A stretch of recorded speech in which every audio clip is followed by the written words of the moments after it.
It's been 6 years since we last got a new Metroid game from Nintendo. The last Metroid game was Metroid Other M, and it was received with mixed reviews from both critics and fans. Either you loved it or you hated it. The Wii U has come and gone with no new entry in the Metroid series, and just when all hope was lost, Nintendo announced Metroid Federation Force, a spin-off game taking place in the Metroid Prime universe on the Nintendo 3DS. This new game has you take on the role of a Marine in the Federation Force. The Federation Force is a galactic police unit who is at war with the space pirates. After the destruction of Planet Phase, the Federation Force started a new operation called Project Golem. Project Golem is the creation of a new mech suit for the Federation Marines. These new mech suits are used to combat the oncoming space pirates, and then that leads us to the start of Federation Force. Now, Metroid Federation Force is split into two parts, the Campaign Mode and Blast Ball Mode.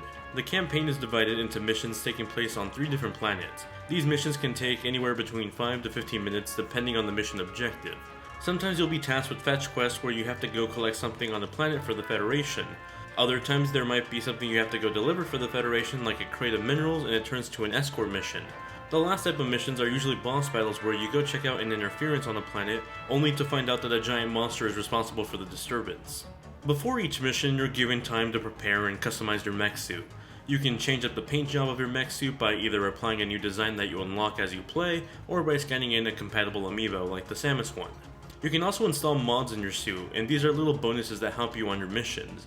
For example, the Lone Wolf mod will give you double the damage output while incoming damage is halved instead, and the Supercharger mod increases the power of your power shot. There's also equipment that you can attach, like support capsules that heal you and missiles for enemy attacks. When you jump into a mission, you can choose to either play alone or with friends. For multiplayer, you can either play online Wi-Fi to play with friends across the world or local wireless. Online co-op missions worked well on my end. There weren't too many people playing online right now just because the game isn't out yet, but when I did get into a match, everything seemed pretty stable and I never experienced any lag. When you do end up playing co-op with friends online, your ways of communication are extremely limited. You get a set of messages to choose from assigned to the D-pad. You can use it to say things like goodbye, thanks, help, and alright. The communication is slightly disappointing just because the co-op in Federation Force works really well.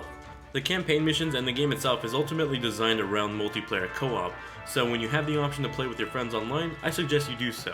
But if you want to play the Lone Wolf route, you can do that too. The one hurdle this game has are the controls. The game is on the 3DS, and let's be real, the 3DS wasn't meant to play first-person shooters. Not even the new 3DS model is that great at it either. Using the circle pad, you're able to move your mech forward and back and rotate left to right. When you hold down the L button, you can lock onto the nearest enemy, and now you can also move left to right with the circle pad. Holding the R button does the same thing, but now it lets you free aim using the 3DS gyroscope.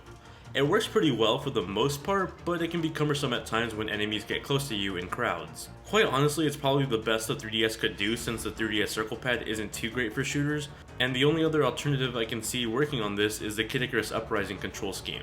The B button makes you jump, and you could also double press that for a short jetpack hover. The A button is used for shooting, and you can hold it down for different phases of charged power shots. The X button lets you switch between your different types of equipment, and the Y button fires that equipment, whether it's a missile or a healing capsule. Like I said before, the control scheme works, but it does take a bit to get used to, and it really isn't the ideal control scheme for a shooter like this. Aesthetically speaking, this game looks and sounds pretty great.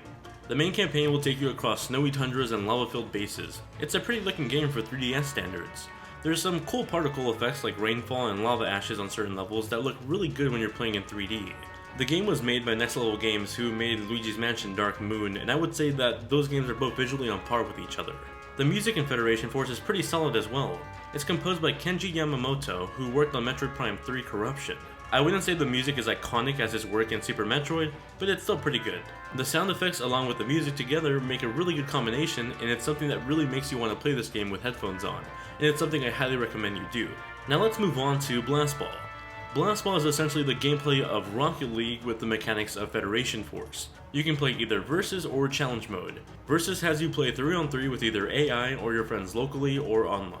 Every time a person scores a goal, said goal gets smaller, making the match more challenging for that team. The Challenge mode has you play against an AI in a 5-match challenge that only gets more difficult with each match. Versus mode is my personal favorite game mode, and it can get quite addicting.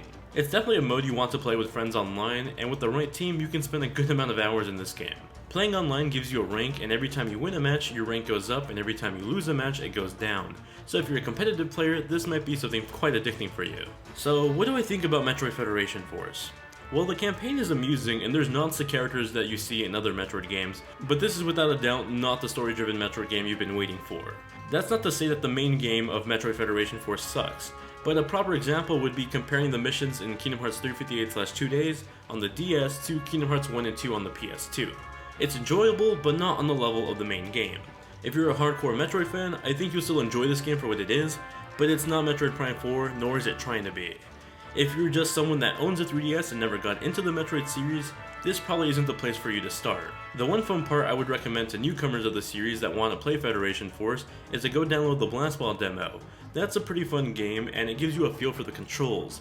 If you could withstand those controls in the main game, then Federation Force might be worth checking out for you. But overall, if you're not a hardcore fan of the Metroid series and you're not too eager to play a first-person shooter on the 3DS anytime soon, I would recommend waiting for this game to go on sale. Thank you all very much for watching this review. If you enjoyed it, smack a like on it, share it with your friends on Facebook and Twitter, and if you have any questions about the game itself, let me know in the comment section below. I'll do my best to answer your questions.